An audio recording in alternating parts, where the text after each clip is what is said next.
비포장길로 들어서네요. 집에 갈게 조금 걱정되는데. 와, 마을 사람들 놀라는 거 아니야? 근데 길이 끊겼네요 이제. 나 소름 돋았어. 네, 안녕하세요. 로드테스트의 이현성 기자입니다. 오늘은 조금 특별한 자동차와 함께 특별한 드라이빙을 즐기려고 합니다. 오늘의 주인공은 코란도 투리스모입니다. 안녕하세요, 강준기 기자입니다. 네, 안녕하세요. 선배 굉장히 어색해하시는 거 아니에요? 너무 어색하고요. 아, 영상은 또 처음이신 거잖아요. 팟캐스트 녹음만 하다가 얼굴 나오는 영상 하려니까 조금 어색한데 그런 게 있네요. 저희 오늘 코란도 투리스모랑 어디로 가는 거예요? 저희는 지금 강촌의 뭉베마을이라는 곳에 가고 있는데요. 거기는 강촌에 있는 작은 마을인데 마을이 산 속에 있습니다. 그래서 산을 한 5km 정도 되는 고개를 넘어가야 나오는 마을인데 너무 산세가 험하고 지형도 너무 심해서 6.25 전쟁 때 북한군이 유일하게 발견하지 못한 마을이라고 합니다. 근데 어제, 그러니까 지금 오늘이 13일인데 네. 2월 12일 날 네. 어제 눈이 되게 많이 왔어요. 네, 그래서 많이 왔어요. 조금 걱정되긴 하거든요. 네네. 일단 그 마을이 들어갈 때 이제 마을 주민이 주로 이용하는 차가 현대 갤로퍼나 뭐 봉고 4륜 네네. 트럭, 그러니까 그런 진짜 4륜구동 차 말고는 일반 승용차는 아예 들어갈 수가 없다고 해요. 그래서 저희가 그 장소를 고른 이유도 이 코란도 투리스모가 국내 미니밴 가운데 유일하게 4륜구동 시스템을 얹었기 때문에 진짜 이 4륜구동이 쓸만한지 이런 것들을 테스트하기 위해서 그 장소를 선정을 했습니다. 쌍용 자동차가 그 2018년에 시작을 가장 먼저 했어요. 네네. 이 코란도 투리스모가 국내에서 가장 먼저 나온 이제 신차가 된 거죠. 뭐. 저는 기억나는 게 네. 2017년 1월에도 네. 쌍용차가 이제 그때 코란도 스포츠 부분 변경 모델을 내놓으면서 네. 그때도 가장 먼저 신차를 내놨었거든요. 어, 그래서 올해도 뭐 역시 코란도 투리스모를 제일 신차로 내놓으면서 네. 항상 이제 쌍용차가 매해 스타트를 끊고 있는 게 아닌가 네. 이런 생각도 듭니다. 얼굴이 많이 바뀌었어요. 네, 일단 얼굴이 굉장히 잘생겨졌습니다. 저희가 어제 차를 처음 받았을 때도 네. 야간 시간이었긴 하지만 굉장히 다들 마음에 들어 했었잖아요, 기자들이. 네. 되게 우람하고 터프하더라고요. 네. 일단 구형 디자인 같은 경우는 네. 조금 뭐랄까 약간 신동엽 얼굴 같이 조금 네. 오밀조밀하게 몰려 있는데 끄트머리 램프 끝이나 네네. 이런 것들이 각을 너무 강조하면서 네. 조금 불편한 느낌도 있었거든요. 편집장님은 앵그리버드라고 하시더라고요. 네. 맞아. 약간 화나 있었어요. 네, 느낌이. 앵그리버드를 인상이. 닮았다고 해서 네. 그러시더라고요. 근데 반면에 지금 신형 같은 경우는 네. 안정감이 되게 좋아졌어요. 이게 라디에이터 그릴의 크기도 네. 되게 넓히면서 좀 길쭉하게 펼쳤고 네. 그 안에 수평 라인들을 새기면서 그곳에도 이제 표면에다가 크롬 라인을 더하기도 했고 네. 그리고 헤드램프의 사이즈도 조금 키우면서 네. LED 주간 주행도 더하고 또 뭔가 끄트머리도 약간 부드러운 선이 들어가면서 네. 인상이 조금 선해지고 더 웅장해지는 느낌이에요.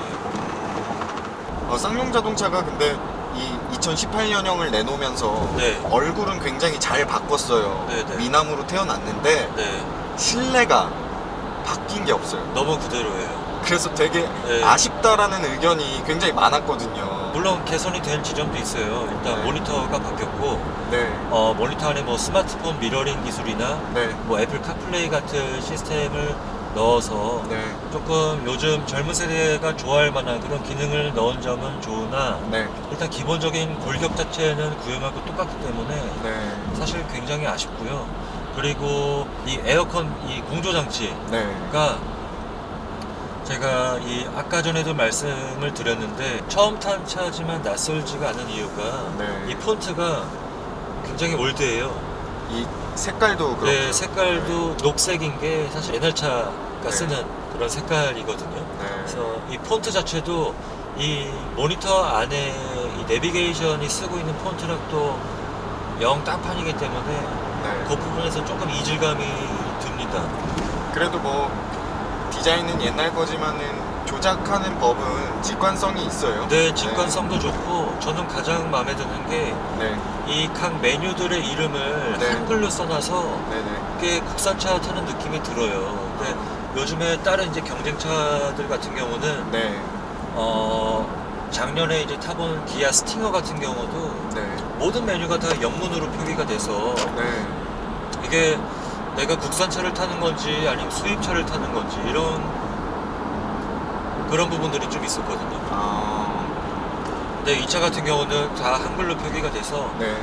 굉장히 눈에도 쏙쏙 들어오고 네, 아주 편하게 적응하기 쉬운 차인 것 같습니다.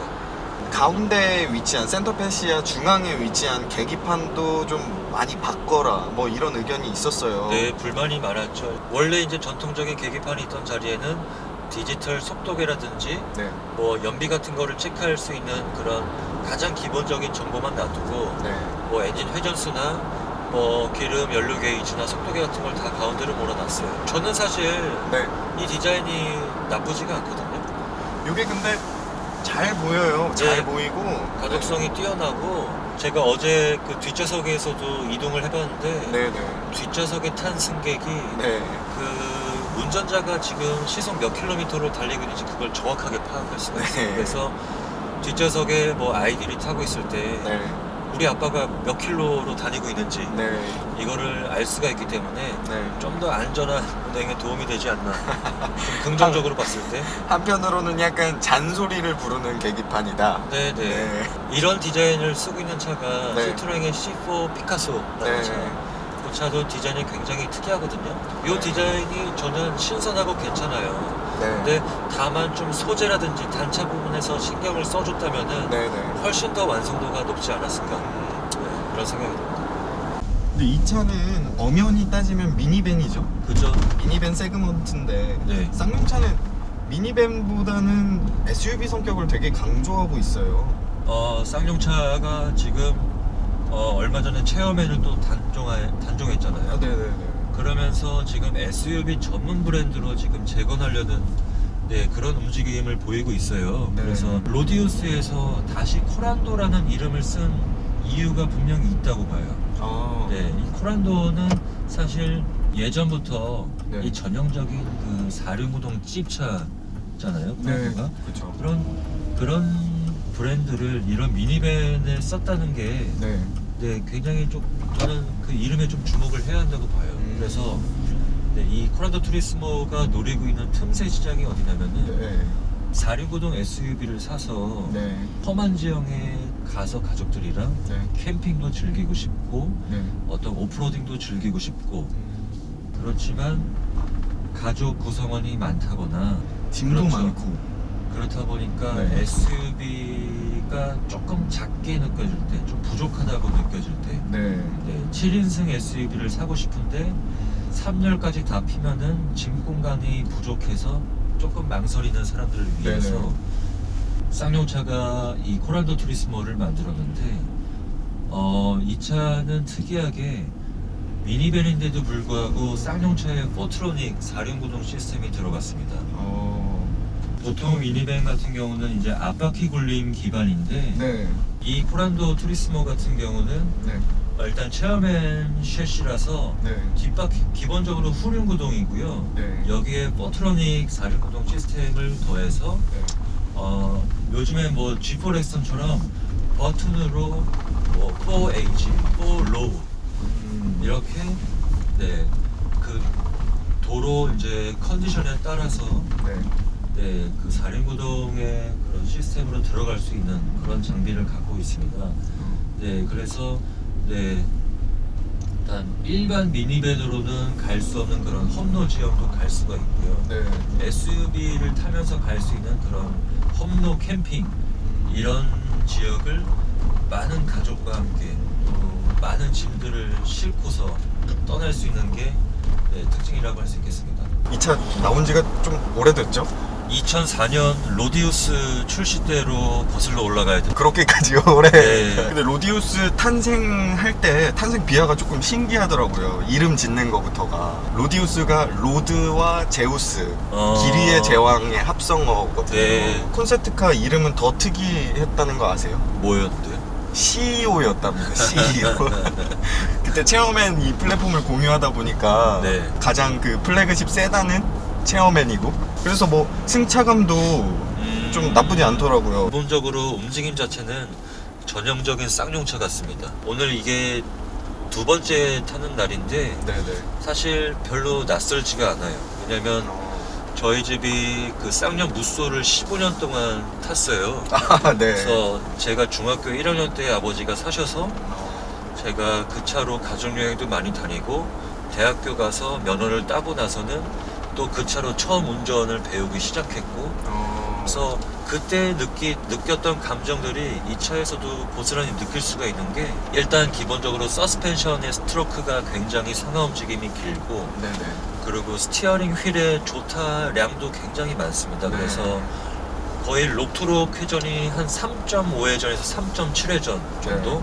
그래서 저희가 타는 일반 승용차가 꺾는 각도보다 좀 더 많은 각도를 꺾어야 이 차는 코너를 돌아갈 수 있는 네. 그런 특징이 있습니다. 얘는 그럼 출력이 어떻게 되죠? 최고 출력이 178마력이고요. 최대 토크는 40.8kgm. 쌍용차가 강조하고 있는 건 이게 이제 로우 엔드 토크 엔진이라고 해서 네. 저속 토크를 굉장히 강조한 디젤 엔진이에요. 그래서 최대 토크가 터지는 시점이 1400rpm부터 굉장히 낮습니다. 그래서 가속 페달을 밟자마자 네. 거의 최대 토크 밴드 영역에 들어오기 때문에 네.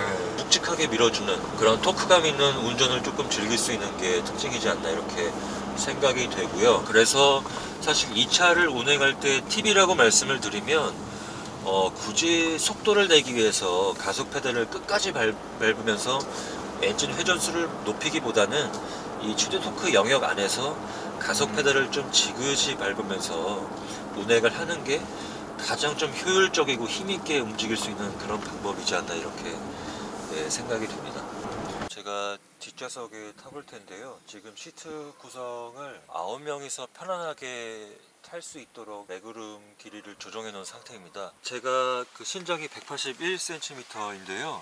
지금 운전석 시트 포지션을 제 체형에 맞게 조정해 놓은 상태고, 3열에도 사람 제가 앉을 수 있을 만한 레그룸을 확보한 상태에서 2열을 지금 앞당겨 놓은 상태인데 괜찮습니다. 일단 주먹 같은 경우는 뭐 하나 정도 들어갈 수 있는 너비 정도 나오고요. 3열은 어떤가요? 뭐 레그룸 같은 경우는 뭐 여유가 있는 정도는 아닌데 일단 다리 바닥 공간이 굴곡 없이 평평해서 다리가 편안한 각도로 놓일 수가 있고요. 오른쪽에 있는 약간 이런 손잡이 같은 부분을 당기면은 계속 높일 수가 있어요. 네, 그래서 거의 이런 누워서 갈 수도 있기 때문에 되게 편하고요. 그리고 3열에 각각 오른쪽에 컵홀더를 2개씩 마련해 놨거든요. 그래서 이런 거 같은 경우는 뭐 장거리 놀러 갈 때 음료수 하나씩 꼽아 놓고 이렇게 이동하기도 굉장히 좀 편리하다고 이렇게 볼 수가 있겠습니다. 단점도 있는데 이 디필러 부분이 조금 굴곡이 있어요. 여기가 이렇게 조금 안쪽으로 튀어나오다 보니까 이쪽에 어깨 부분이 조금 협소한 그런 면이 있어요.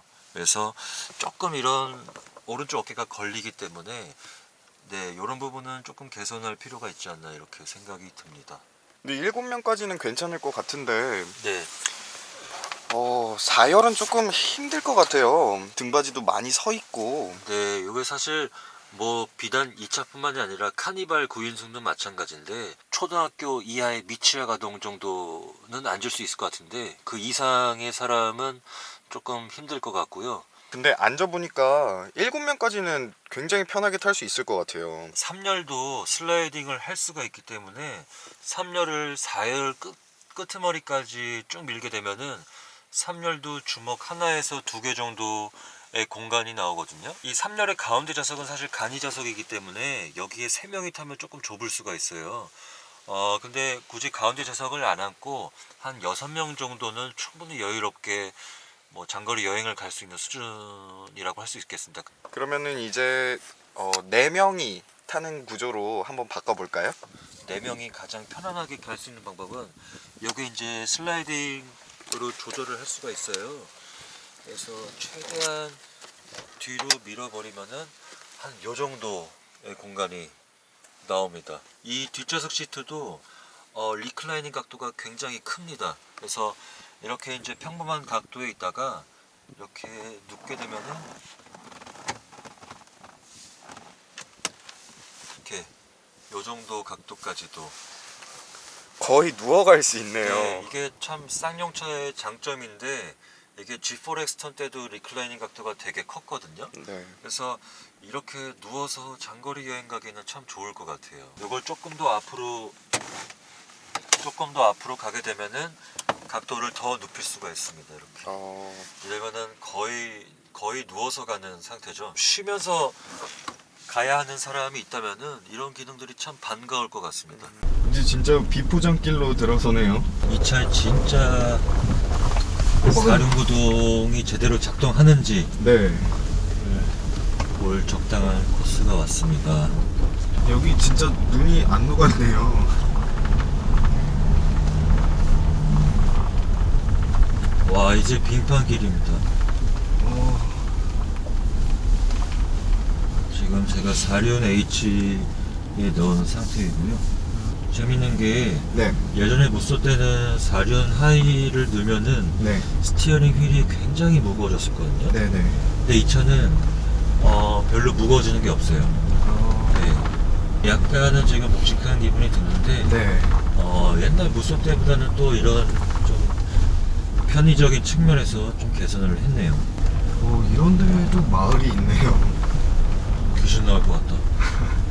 와, 여기 낭떠러 길 맞지?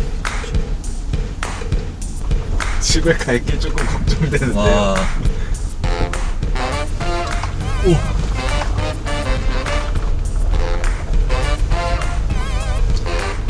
오. 와. 진짜. 마을 사람들 놀라는 거 아니야? 근데 길이 끊기겠네요 이제.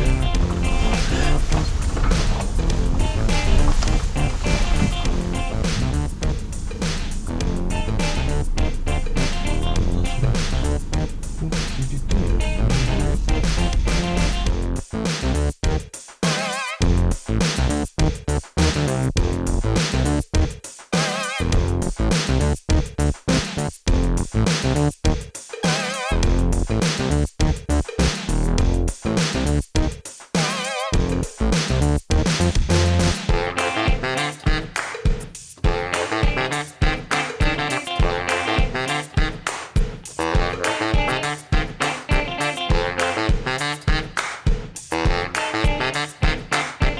네, 저희는 코란도 투리스모를 타고 문베 마을까지 안전하게 잘 도착을 했습니다. 처음에는 굉장히 걱정이 많았죠. 네, 너무 무모한 도전이 아닌가 좀 걱정을 했었는데요.